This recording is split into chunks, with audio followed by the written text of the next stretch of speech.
wanted to show the Hemi while it's still in here. So I got to pull it out. I got to build small block mounts.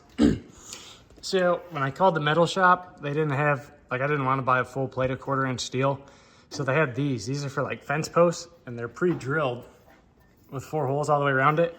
And they actually lined up on the bottom. Well, almost lined up. I just took a die grinder and just had to take probably like a 1/16 of an inch off for them to work. And then I cut them out and just kind of cleaned them up a little bit. Definitely not the prettiest thing in the world, but it should work. I was thinking about doing a gusset from here to here, but if you look at like small block Chevy ones, they just come off the block and then they're like, I have a 45 bend in them. So it'll probably work out just doing this. So I may just leave them. Time will tell, but I'm gonna clean this up. So cut from there to there and there to there to clean it up. Just because this is huge. And then I got to build headers. I don't know if I'm gonna come up over this or go under this. Probably up and over. I think that'd probably be the best. Got to clearance this plastic valve cover a little bit. You see that bolt's not even tight, but it's in there. But yeah, I got that plate's from Arkansas. I forgot what the brand is. I'll show it once I get it out. But there's that side. You can see the Hemi there. Looks awesome. Pretty pumped up for it. The other side, pretty much the same. This side's a little more in line with it. So these welds, I got to go back over. Those look terrible. My wife made fun of me, so then I tried harder on the other side. That's why the other side looks better. Got to trim this off because it's rubbing on that pole, so cut those. I had to re-drill these holes. That other side I didn't have to re-drill. These are slotted from Shaw, and it's centered in the frame. That's what they told me to do, so it's centered. The bottom of the oil pan is the same height as the bottom frame rails here, so that's not a problem. Tried to fit. You see this side, this is going to be a little trickier to do, the exhaust. So, I mean, not terrible, but probably come out through here. That'd be the best bet. I mean, there's no real other way to do it, so obviously that's the way it has to go. But yeah, this side, you don't got to worry about trimming. There's plenty of room on there. But I got to pull it out, build small block mounts, and also trim all this stuff up. But yeah, I just want to show it. It looks awesome. That's a car timing cover, by the way. And this is a non-BGE block, so that's why it's like the lighter color orange. That's a BGE. You see right there. But yeah, this one's in. Man, it looks good in there, don't it? The carburetor is almost like level with the hood. So definitely gonna have to do something about that.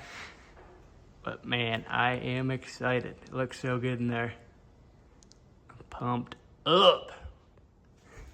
Kefco pads out there, obviously. Yeah, that's it. All right, so I got the motor mounts all done. As you can see, they're all water jetted out, powder coated very nicely.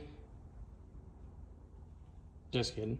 Torch cut, cleaned them up with a grinder, little Walmart spray paint.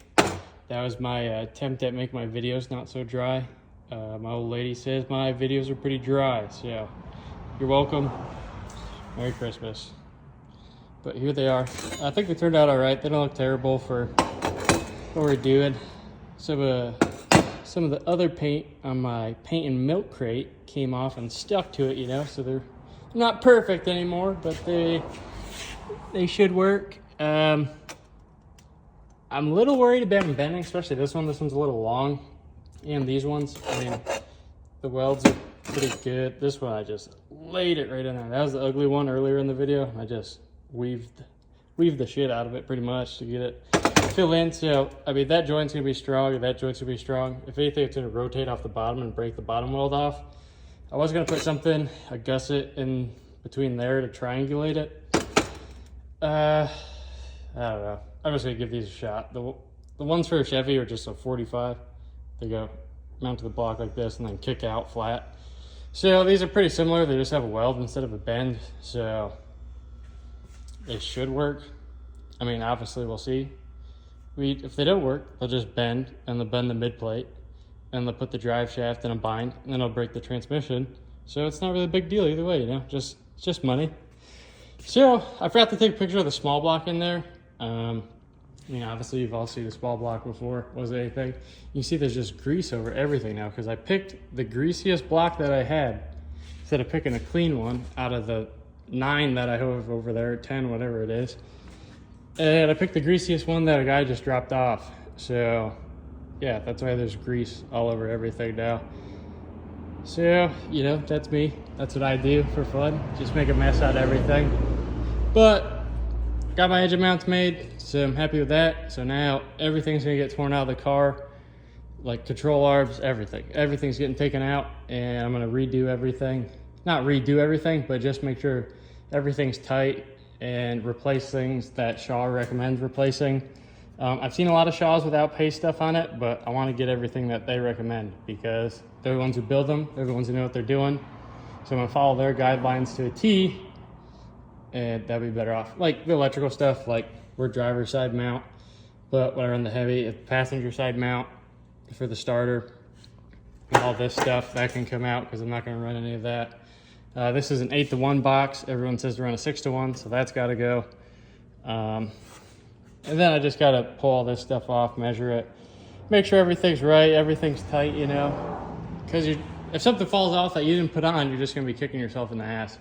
And like this body's riveted, so I wanna do bolts because dirt track racing body gets banged up pretty quick and you're pulling it off, beating it out with a rubber mallet. And sometimes you have to do that in a race because it might be digging into your tire. And if it's riveted, you're screwed. So, or I mean, it's just gonna take way longer even if you got a drill and stuff. So, and like this is all ass backwards, all this stuff. So all this has gotta come off anyways. Shocks gotta get sent out. Gotta make sure the bearings are good and all this stuff. Check out the rear end, pull it apart. You know, I mean, I got all winter to do this, so why take the chance on anything? So best to do it now instead. So yeah, that's where we're at. You saw the Hemi in there. That's really the main reason for this video, but there you go.